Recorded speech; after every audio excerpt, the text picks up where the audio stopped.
Hello, people. So, ah, women hearth and men gather. Now, there's something much more at home about the idea of hearth or the stove or the cooking fire, and that is at the center of our Vedic philosophies that speak about uh, the yajna, yeah, the sacrificial fire. That is usually the center of most pujas, the Havan, yeah, where they um, where they place it in a sacred place, and they offer very very beautiful, very really rich stuff to the fire, and as an offering to all that there is. Yeah, it's a form of a prayer. Now, there is something very central about the idea of a Havan. If you consider the human body, the idea of God has been said in many religions in many ways as existing in all the idols, and in different kinds of religions talk about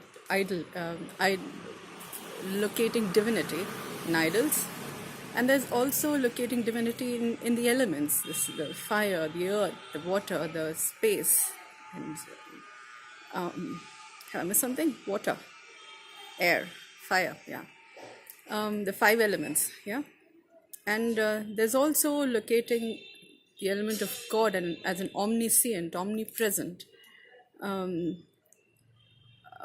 existence that gives all that there is a being, a soul as such, yeah. And this presence of God has also been located in our own human beings, in our own bodies.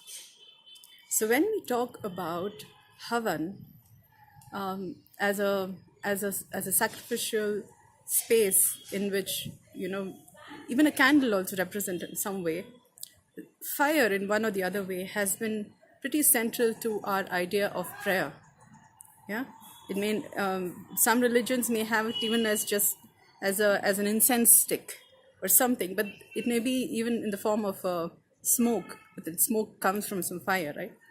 So fire is in some way has been very quintessential, very very much part of our prayers and offerings and requests and yearns. Yeah. Now, I've been speaking about there being a fire in each of us. I mean, there's something that ignites us, that ticks us, and has us want to go do things and have things be. And so there's something cooking within us. There's a fire that cooks and has us become worthy people of substance. And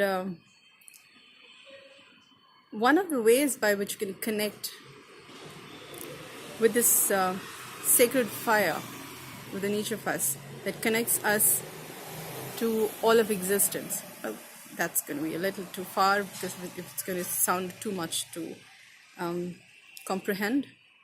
But at least connects us to our environment, connects us to not just us as being isolated islands as such, to being part of what is around us, what is amongst us, yeah, who are around us and inform us, and we are informed by.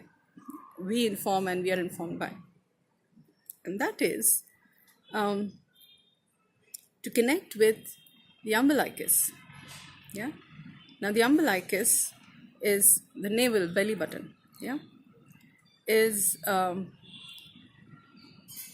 the spot where the baby in the mother's womb was connected to the mother. Yeah. Now, even after we are born, we still have our belly button. We still have our point in our abdomen where the umbilicus was attached. Now, that's a very nice reminder, physical reminder, of us being part of, having come from another being, another life form, yeah, from whom we came into existence. Each of us have our own belly button. And just connect anytime you feel alone, feel in any way anxious, feel out of sorts. Try and connect with the warmth in the region of your belly button.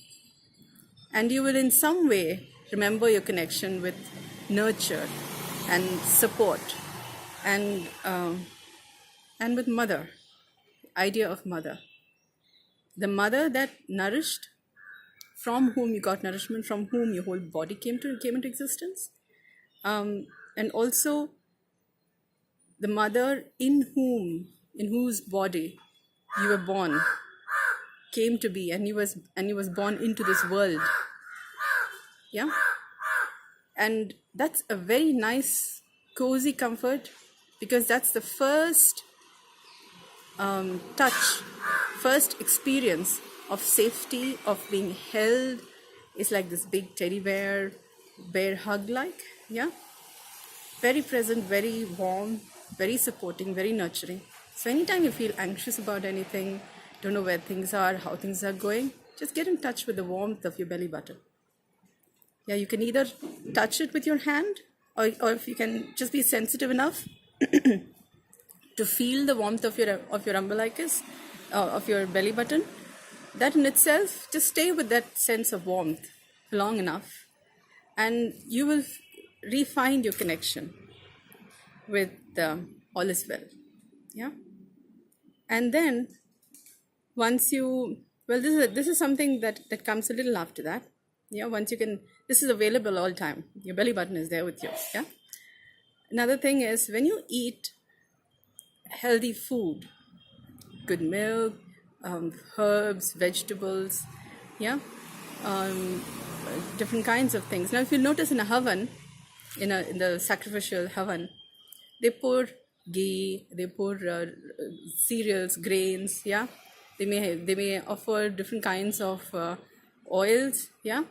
There could be herbs, milk, and sometimes dry fruits. So these are all, you can actually eat them out, yeah, and they're good for you, really good.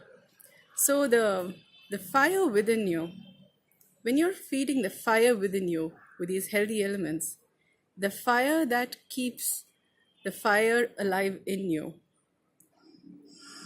in finding healthy ways, in beautiful, healthy ways, in creating, supporting yourself and people around you and life around you and the life that you live. This fire, when it has been offered all good things, all really healthy, rich things, the fire supports you and your life. What you honor honors you and your life. Yeah. May your practice bring you peace, and may you share this peace with the world. May you come to be the best version of who you are, and may the multiverse rejoice your existence. So I leave us with this thought. Best wishes. Happy discoveries.